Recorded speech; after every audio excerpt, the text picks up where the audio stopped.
Hello students. Now today I am again present in front of you with a new topic, and that is gravitation. Although it's a new topic for us, but this word is not new for you. Since childhood days you have been listening this word about gravity of earth. Earth does not allow us to go to the space and blah blah blah. So in this class, we'll try to focus on this topic in greater detail.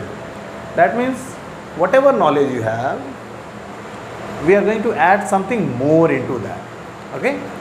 So, today we are going to start with the topic gravitation.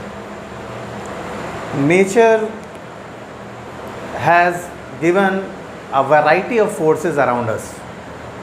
In class 8 standard, we have come across different types of forces which was broadly categorized as contact force and non-contact force. Contact forces are those forces which requires physical contact between the agent and the object. Without touch, we cannot apply that force. Like muscular force, we always need to touch anything. Now when we talk about non-contact force, that means these forces are capable of applying force on any other object from a distance also. Now out of these non-contact forces, you have come across one of the type of non-contact force, and that is gravitational force. There are other examples of non-contact forces also, like electrostatic force. Then we are focusing on the gravitation force. So till now whatever we have discussed, one thing we can conclude, that is gravitational force is a non-contact force. That means it can apply from a distance also. Now, second thing which we should add in our knowledge, that it is always attractive. It is always attractive. There are many more forces are there which can be attractive as well as repulsive, like magnetic force. They can be attractive, they can be repulsive also. Electrostatic force, they can be attractive, they can be repulsive also. But when we talk about gravitational force, it is always attractive. Means it is always try to pull any object towards itself. So it is a non-contact force. It is attractive in nature. Then, another fact we should add in the knowledge of gravitation, that it is due to by virtue of mass. Like electrostatic force comes into existence due to presence of charge. So, what is the reason behind the existence of gravitational force in the nature? And the reason is mass. Because we know a matter we define that which occupies space and have mass. Mass means the quantity of matter any object holds inside it, present into it, in that matter. That we call it mass. So this natural force, that is gravitational force, is due to by virtue of masses of the object. So non-contact, it is always attractive and it is due to mass present in any matter. Now this force in nature plays a very vital role for our life, for our existence of life, not only on the earth. This force exists all around the universe, because as we know, mass is distributed all around the world, and if the masses are distributed all around the world, then that means the gravitational force must be existing all around the world. So we can say that's a universal force, because it is present in all nook and corner of the universe. So this force is very essential for our existence, not for only our existence, for the existence of the universe. Like you have been listening that Earth rotates and revolutes around the sun. Similarly, other planets also doing the same thing. That is done with the help of gravitational force only. We send satellites to the space that also take round of the earth. That is done with the help of gravitational force. Moon, which is our satellite, natural satellite, is taking round of earth. That is done with the help of gravitational force only. We are attached to the earth's surface. This atmosphere is attached to the earth's surface. This is all done with the help of gravitational force only. Even when you study biology in class 10th, you will come to know that even plants have behavior based on gravitational force. How come? You have always observed that root always goes towards the earth side and shoot part always goes up. This is called geotropism. And when we talk about the tropism, geotropism, towards the center of the earth, that is the root which follows, then we call it positive geotropism, because the root is going towards the gravitational force of the earth. But shoot has negative geotropism because it has always a tendency to move upward. So gravity plays vital role in the biology also. There are many various examples also present in different sphere of science, like chemistry also. Gravitation plays a very important role. So that means gravitational force plays a vital role in the existence of life, and from our very first moment on the earth, that means when we take birth, from that time to our end, that means when we die, we always live under the effect of gravitation only. And living out of the gravitation will be a very, very, very new experience, and believe me, it will be very difficult also. Like astronaut faces the problems in space. Being an astronaut is not so easy. Why? Because they should not only be mentally fit, they have to be physically fit also to survive in the zero gravity. So what do? They keep on practicing for many months, and after getting the fitness, then only they are going to allow to go to space. And when they come back also, then also they are not sent immediately to their houses or the homes. They are sent to the shelter houses, where they recover themselves according to the situation present on the earth. Because when you go to the space, due to zero gravity, your palpitation should be high, your heart can be palpitating in a faster manner, and other hormones also they lose controls on themselves. So sustaining in space under the zero gravity is not easy task. So astronauts faces this problem. So it is really a very tough job. So that means gravity is present in our life throughout our life. We cannot escape from that unless you become an astronaut. So that is the thing. So we are focusing our study on the gravitation, and we have to understand different details of gravitation one by one. So after getting the importance and existence of gravitational force in our life, now if it is a gravitational force, it is a force, then Sir Isaac Newton, as we know, he propagated the fact related to the gravitational force, and which we know as universal law of gravitation. And on the basis of universal law of gravitation, we came to know how to get a formula for gravitational force. Okay, so we are moving to the next topic, that is universal law of gravitation. But to understand universal law of gravitation, one additional topic you should understand, because without understanding that, it will be difficult for you to understand the law.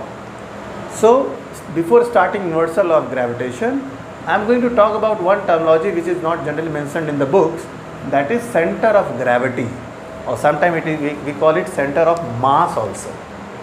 Now what is that? That we have to understand. It's a very important terminology, and without understanding that you will not be able to understand the law.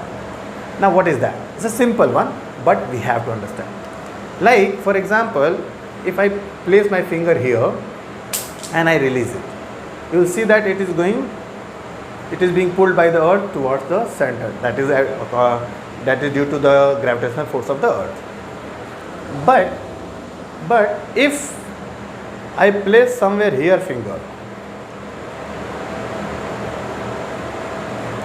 now it is not falling. Why? The pain is same, the finger is also same, but in the previous situation the earth was able to drag it down, pulled it down. But now, do you think that earth is now not pulling the pen towards its center? It is not applying gravitational force? It is applying. But then why it is not going down? As we know, the force always accelerates any body. Then why it is not going down? Because now the gravitational force is being cancelled. Now it is getting a balance. That means now I am applying my muscular force here to cancel the gravitational force downward.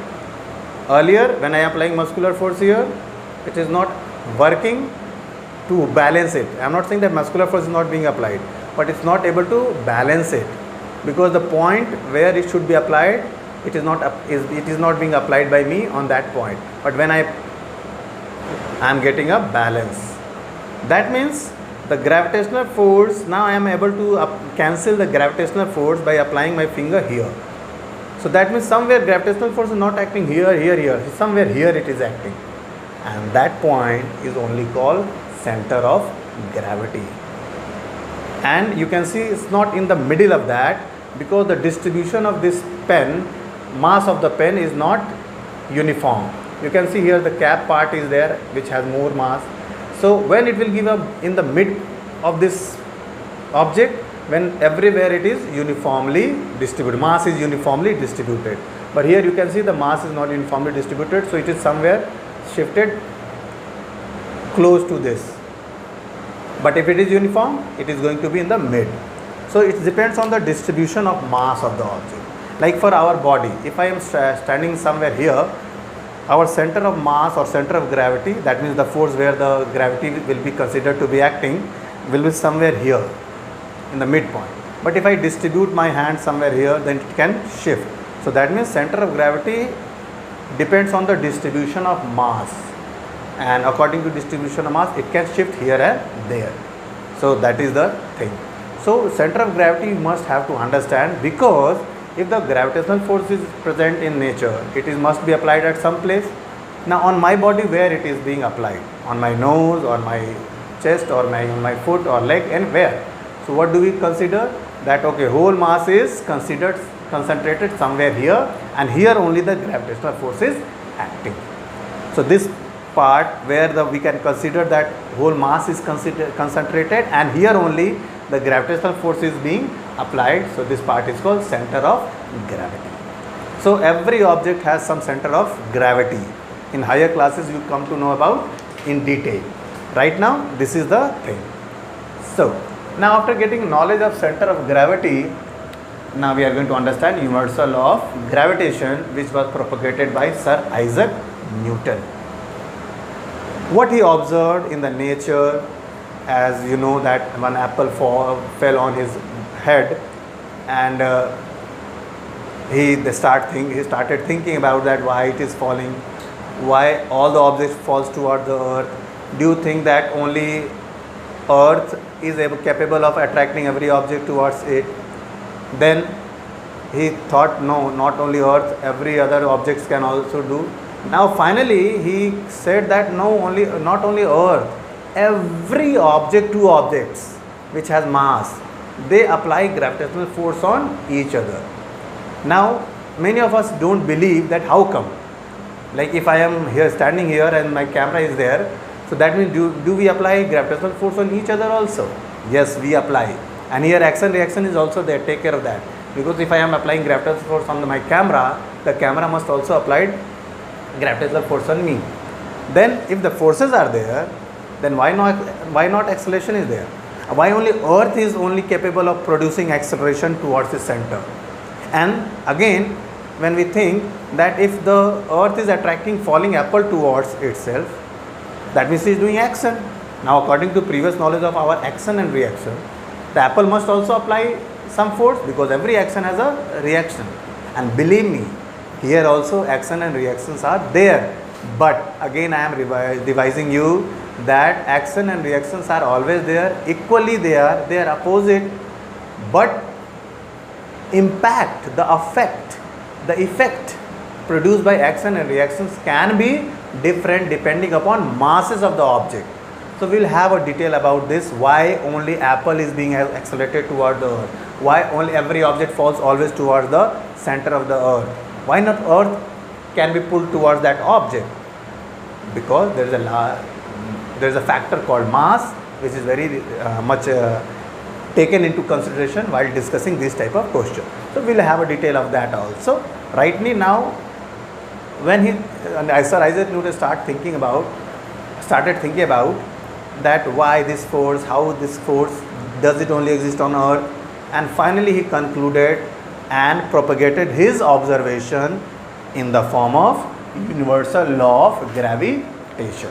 Now beforehand I want to just discuss one thing. Here the word has been used, universal.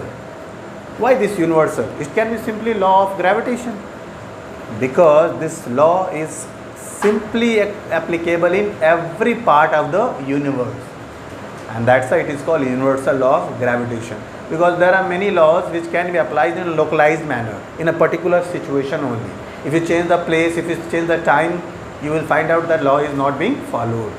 But this law is applicable in each and nook and corner of the universe. That's why it is called universal law of gravitation. Now just have a look of this law, which was propagated by Sir Isaac Newton. What he said, that any two objects in this universe will have some mass. Suppose this one has m1 mass and this one has m2 mass. So just listen the law. Every two objects in this universe attracts each other by virtue of their masses. Okay, this is the one part of this law. Once again I am repeating, any two objects in this universe attracts each other by virtue of their masses. Now the next part of this law, by this part we will come to know the magnitude of the gravitational force. We will get some idea about magnitude of the gravitational force. So what he said, suppose two objects are there, m1 and m2, and they are at the distance of d1. Now just have a look. The distance has been taken from center of mass of this object, which is somewhere taken in center, and don't consider that always the two objects will be in the spherical shape. No, it can be me, it can be you, but I will have somewhere my center of mass, or you can take center of gravity. Any other person will have its center of mass or center of gravity. So just it is the distance is always taken from center to center.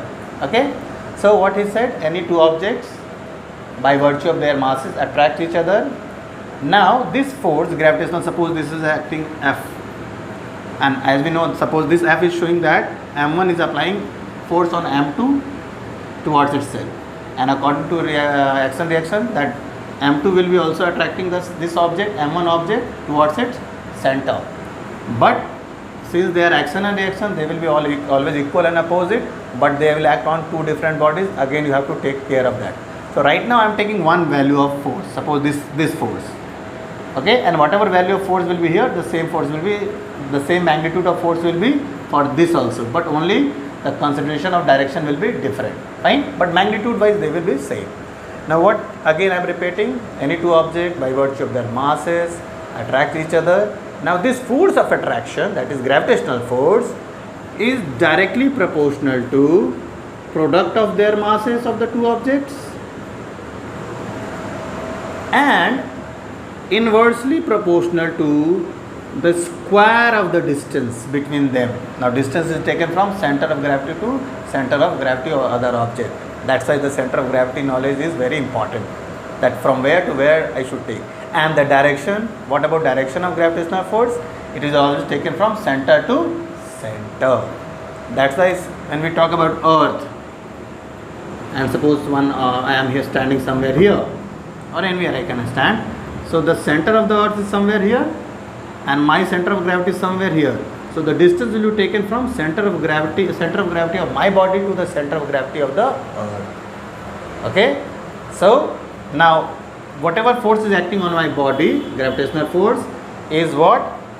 Proportional to product of my mass and the earth mass as well as and the distance, but it varies inversely from the distance. How? With the square value.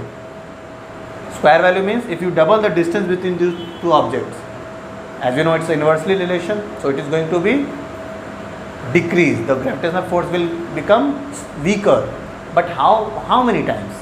So if you double the distance, the magnitude of the gravitational force will be lessened by 1/4 because it follows the square relation, and that is only called inverse square law. What do you call this situation?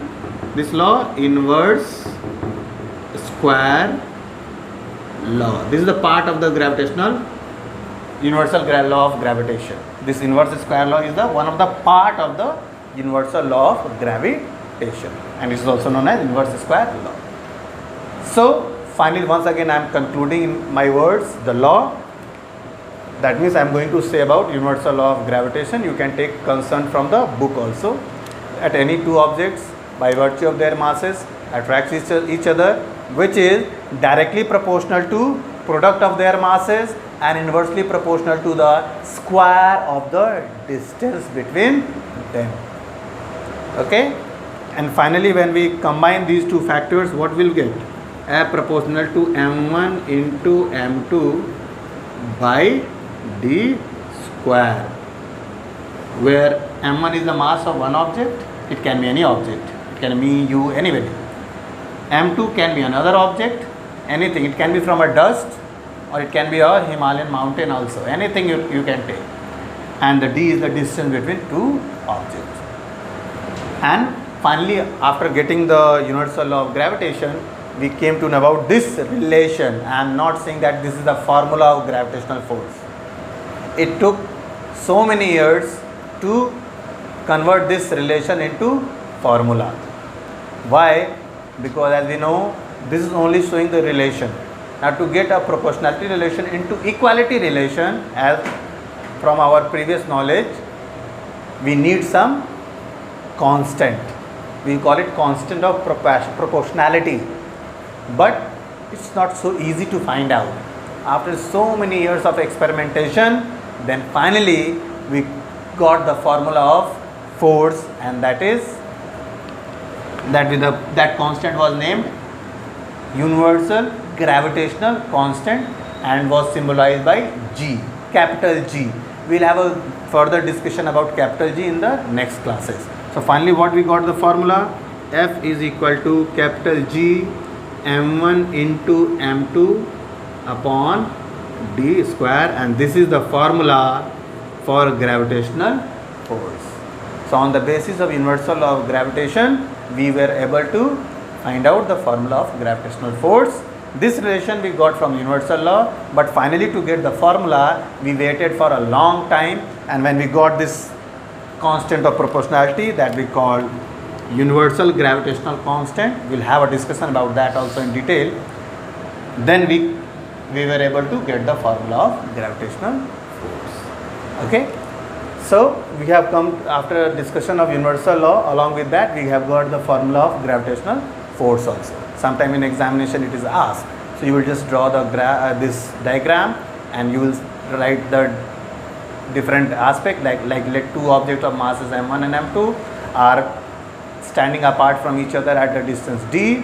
Then according to universal law of gravitation, this is the relation. F is proportional to m1 m2, F is proportional to 1 by d square. When you club these two relations, we are going to get this F proportional to m1 into m2 by d square.